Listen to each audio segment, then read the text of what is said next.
We continue to follow a story we brought you as breaking news earlier today. Tippah County authorities made a step forward in a murder investigation from 2016, and these two people are now behind bars in connection with that shooting.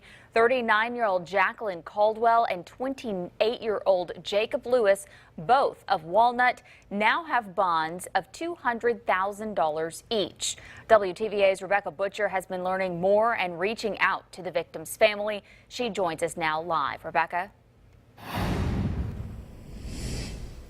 Good evening, Emily. We know from Tippah County sheriffs here that this victim, then 31-year-old Joshawa Hopkins, was shot in the head, and according to the sheriff, actually knew the two accused suspects. I got a chance to speak with his wife. She says that she told their kids about the two arrests today.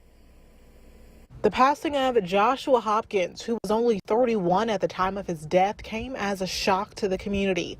In August of 2016, Tippah County authorities say the father of three died from a single gunshot wound to the head in the Walnut Lake area. I just hear things like that going on right here, and it scares people. There's a lot of good people here, and something like that happens, it's devastating to us. The events surrounding the shooting that afternoon are still unclear.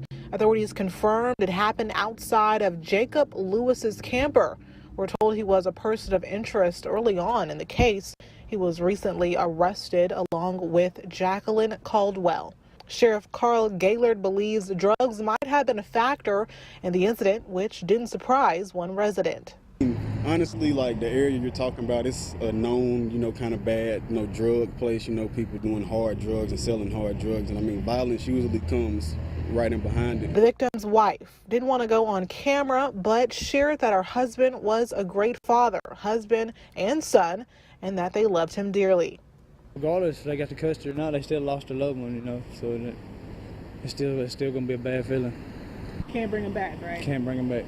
Meanwhile, the family tells me the victim's 4-year-old is still trying to understand why dad isn't home. I know they probably have a lot of mixed emotion right now, which I feel that they'll be happy to have some, some closure in the situation once everything gets finalized, but it has to be hard to have it brought back up, after a couple years have passed.